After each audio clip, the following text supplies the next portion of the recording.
বালেগ হওয়ার পরেই সমস্ত মুসলমানের উপর নামাজ ফরজ। কিন্তু আফসোস, অনেক মুসলমান এমন আছে সামর্থ্য নাই, কুরবানি দিতে পারতেছে না, লজ্জায় বাঁচে না, অথচ কত নামাজ সে ছেড়ে দেয়, তার কোনো লজ্জাও লাগে না। নবীজি বলছে যে নামাজ ছেড়ে দিল, সে আর আমার উম্মতের মধ্যে পার্থক্য হলো নামাজ ছেড়ে দেওয়া, কাফের আর মুসলমানের মধ্যে পার্থক্য হলো নামাজ ছেড়ে দেওয়া। এইভাবে কোরআনের 82 জায়গায় আসছে নামাজের কথা। আমি আমার যুবক যুবতী মুসলিম ভাই বোন যারা আছে তাদের উদ্দেশ্যে সবচাইতে জরুরি দুইটা বিষয় বলে শেষ করব। আল্লাহ কুরবানিকে সবার উপর ফরজ করে নাই, নামাজ সবার উপরে ফরজ। নামাজ কোনো সামর্থ্যবান হওয়া লাগে না, বালেগ হওয়ার পরেই সমস্ত মুসলমানের উপর নামাজ ফরজ। কিন্তু আফসোস, অনেক মুসলমান এমন আছে সামর্থ্য নাই, কুরবানি দিতে পারতেছে না, লজ্জায় বাঁচে না, অথচ কত নামাজ সে ছেড়ে দেয়, তার কোনো লজ্জাও লাগে না, তার কোনো হায়াও নাই, শরমও নাই। কত নামাজ চলে যাইতেছে, জুমা চলে যাইতেছে, ফজর চলে যাইতেছে, জোহর চলে যাইতেছে, তার কোনো লজ্জা নাই। ইন্না লিল্লাহ। অথচ হাদিসে কুদসিতে আসছে, বুখারী শরীফের হাদিসে আসছে কিতাবুস সালাতে, যে নামাজ যে ছেড়ে দিবে ইচ্ছাকৃতভাবে এক ওয়াক্ত, তার কাছ থেকে আল্লাহ রাসূলের জিম্মাই চলে যায়, তার উপর থেকে আল্লাহর জিম্মা ছুটে যায়।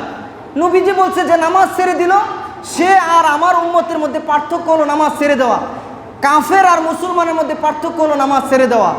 নবীজি বলছে নামাজ ছেড়ে দিলে আমার মন চায় একদলকে আমি নামাজে দাঁড় করায়, ইকামতে দাঁড় করায় তাদের গড়গুলো গিয়ে পুড়ে দেই।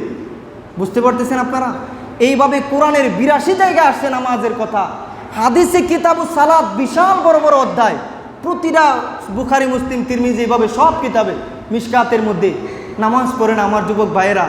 আল্লাহ তাআলা তাদেরকে বুঝ দান করুক, বলেন আমিন। নামাজ পড়বেন, কুরবানি ফরজ না, সামর্থ্যবানদের উপরে ফরজ, কুরবানি ওয়াজিব। আপনার সামর্থ্য না থাকলে কুরবানি আপনার উপর ওয়াজিব না, কিন্তু নামাজ সবার উপরে ফরজ। আল্লাহ বুঝার তৌফিক দান করুক। আবারও বলেন আল্লাহুম্মা আমিন। আমি যুবক ভাইদেরকে বলি, এই শরীরে শক্তি যতদিন আছে ততদিন যদি না বুঝো, তুমি বয়স হয়ে গেলে সিজদাও ঠিক মতো দিতে পারবা না, রুকুও ঠিক মতো দিতে পারবা না, দাঁড়াইতেও পারবা না, কিয়ামুল লাইল তাহাজ্জুদ শক্তি নাই, রোজা রাখার শক্তি নাই। তুমি একটু মনে রাখো, তুমি তো সেই মানুষ যে নাপাক পানি থেকে হইছ, সারা জীবনভর এত দুর্বল আল্লাহর কাছে।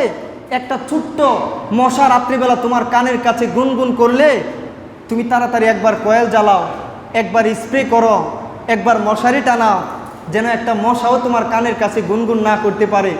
একটু 5-6 ঘন্টার আরামের ঘুম হয়।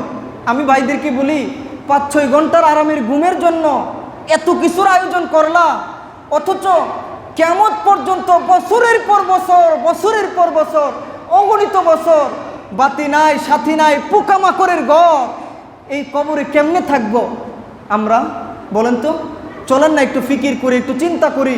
কবর তো প্রতিদিন আমাদেরকে ডাকতেছে, আমি পোকামাকড়ের ঘর, হে মানুষ আমি অন্ধকার ঘর, আলো নিয়ে আসিস, ঔষধ নিয়ে আসিস। আমি বড় অন্ধকার ঘর, আমি বড় পোকামাকড়ের ঘর। আলো হলো কোরআন, কোরআন তেলাওয়াত করিস। ঔষধ হলো নামাজ, নামাজকে ধরিস, নামাজকে ছেড়ে দিও না। আমরা কত নামাজ ছাড়তেছি, কোরআন থেকে কত দূরে আমরা। সকাল যায় সন্ধ্যা যায়, 1 পৃষ্ঠা কোরআনও পড়ি না। আমরা গুনাহ থেকেও বাঁচি না। আমাদের কবরে আমরা কেমনে থাকবো? আমরা মানুষের হক নষ্ট করি, জায়গা দখল করি, কেউ কাউরে উপকার করতে রাজি না, ক্ষতি ছাড়া।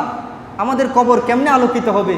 উপরে যদি স্বর্ণ দিয়েও ঢালাই করে লাভ কি? ভিতরে যদি পোকামাকড়ে আমার এই দেহকে শেষ করে দেয়, আমার কি উপায় হবে? এজন্য চলুন একটু ভাবি, চলুন একটু ফিকির করি, নিজেদেরকে একটু চেঞ্জ করি, যাতে আমাদের ভিতরটা, কবরটা আলোকিত হয়, যাতে আমরা জান্নাতি হতে পারি। বলেন ইনশাআল্লাহ। আল্লাহুম্মা আমিন। আল্লাহ তাআলা বুঝার তৌফিক দান করুক, বলেন আমিন।